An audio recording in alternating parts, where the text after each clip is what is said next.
అక్బర్ బీర్బల్ కథలు చెప్పుకుందాం. మొదటి కథ. అక్బర్ బీర్బల్ మైత్రి. అక్బర్ హాస్యప్రియుడు. చమత్కారంగా మాట్లాడేవారంటే ఎంతో ఇష్టపడేవాడు. కానీ తనకు సమయస్ఫూర్తిగా జవాబులు చెప్పేవారు ఎవరూ లేరు. తనకు సంతోషాన్ని కలిగించేవారు కావాలి. అందుకు బాగా ఆలోచించి ఒక ప్రకటన చేశాడు. అదేమిటంటే, అచ్చు తను ఎలా ఉన్నాడో అలా చిత్రపటం వ్రాసి తెచ్చి చూపించిన వారికి 10,000 వరహాలు బహుమానం అని ప్రకటించినాడు. ఈ వార్త ఢిల్లీ నగరం అంతా చాటింపు వేయించాడు. చిత్రకారులందరూ అక్బర్ చక్రవర్తి రూపాన్ని చిత్రించడం మొదలుపెట్టారు. చిత్రాలన్నింటినీ స్వయంగా అక్బర్ చక్రవర్తియే చూచుటకు ఒక నిర్ణీత సమయం ఏర్పాటు చేశారు. ఆ సమయంలో బీర్బల్ ఢిల్లీ నగరం చేరడం సంభవించింది.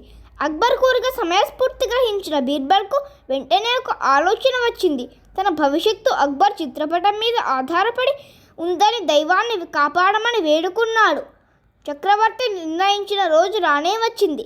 చక్రవర్తి దర్బారు మొత్తం అంతా పండితులతో, కవులతో, సామంతులతో నిండి ఉన్నది. ఒక్కో చిత్రకారుడు తాను గీసిన బొమ్మను తీసుకొని అక్బర్కు చూపించసాగారు. కానీ చక్రవర్తికి ఏ చిత్రం కూడా చుట్టలేదు. అబ్బే, ఇది నాలాగే లేదు, దీనిలో కలలేదు అంటూ అన్నింటినీ తిరస్కరించసాగాడు.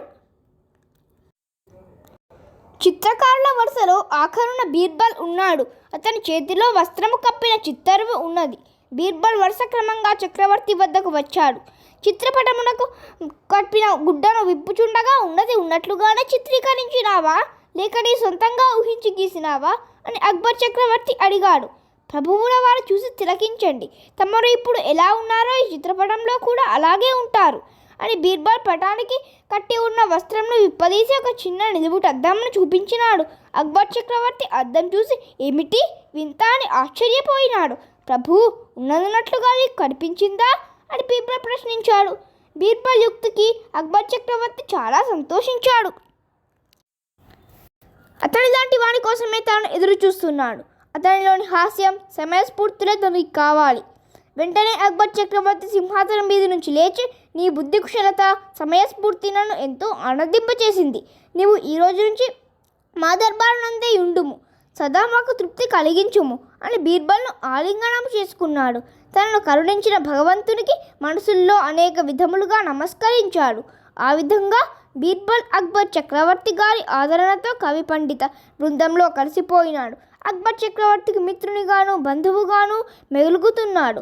అక్బర్ బీర్బల్ మైత్రి ఎంతో గాఢముగా ఉండి వారి మధ్య ఎన్నో హాస్య, చమత్కార, చలోక్తి మాటలు జరుగుతుండేవి. Thank you for watching the story.